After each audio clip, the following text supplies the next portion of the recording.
ممبر جی حسن کو رہا کر دیا ہے قاضی علی مقام نے۔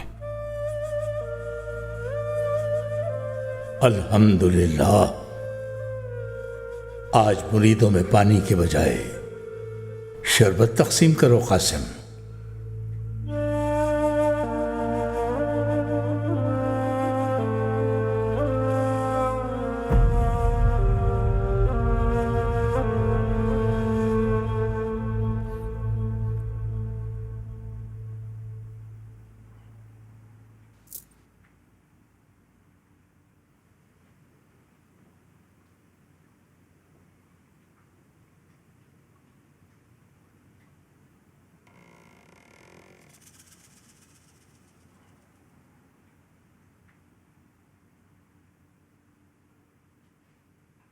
خوش آمدید قاضی افندی۔ شکریہ آپ کا شیخ محترم۔ بیٹھیے۔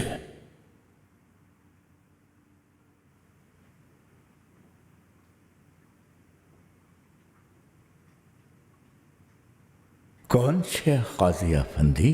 میں تو ایک عاجز بوڑھے آدمی سے زیادہ کچھ بھی نہیں۔ آپ جتنا بھی عاجزی سے کام لے لیں شیخ علی مقام، حقیقت جان گیا ہوں اب میں۔ عاجزی تو دراصل تکبر سے پناہ مانگنا ہے رب ذوالجلال کی۔ میرا نام تابدوک ایمرے ہے، اینٹوں سے دیواریں بناتا ہوں میں نے آپ سے کہا تھا کہ آپ پڑھے لکھے نہیں، لیکن آپ کے علم کا مظاہرہ دیکھ لیا میں نے۔ آپ انکساری میں کہہ رہے ہیں کہ میں شیخ نہیں ہوں کوئی، مگر آپ جیسا دوسرا نہیں دیکھا میں نے۔ قاضی محترم، ناچیز کو نہیں معلوم کہ میں کیا ہوں، بس اتنا جانتا ہوں کہ میں شیخ نہیں ہوں۔ میں عام انسانوں میں سے ایک معمولی انسان ہوں۔ میں آپ کے سامنے شیخ ہونے کا دعویٰ تو نہیں کرتا، اور جو شیخ ہونے کا دعویٰ کرے حق اور آپ کے درمیان آنے والا الو ہے، جو اپنی مکروہ آواز کے ذریعے حق کی آواز آپ تک پہنچنے سے روکنے کی کوشش کرے گا۔ آپ جب اور جہاں کہیں اسے دیکھیں فوراً اس منحوس سے دور ہو جائیں۔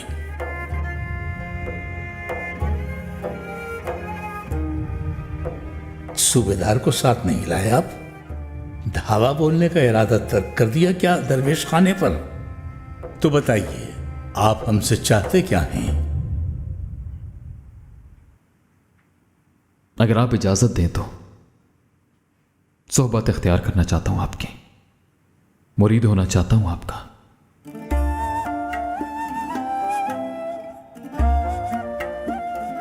ہمارے پاس ایسا آخر کیا کمال ہے جو خود ہمیں اپنی آنکھوں سے نظر نہیں آتا بیٹا؟ آپ نے بڑے بڑے مدارس کے جید عالموں سے علم حاصل کیا ہے۔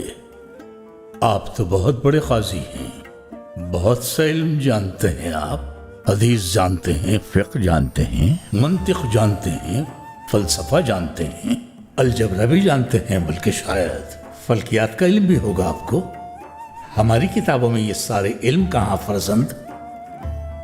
یعنی آپ کی طلب بھی ہو تو بھی ہمارے پاس آپ کو سکھانے کے لیے کچھ نہ ہو شاید۔ آپ جیسا نامور اور قابل قاضی مجھ جیسے عاجز کم علم گوشہ نشین سے، درویش سے، ایک ناخواندہ بوڑھے سے آخر کون سی نئی بات سیکھ سکے گا؟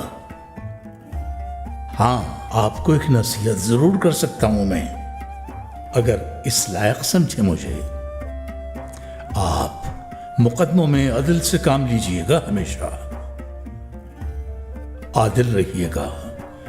عدل کے سوا دنیا کو کچھ نہیں چاہیے قاضی محترم۔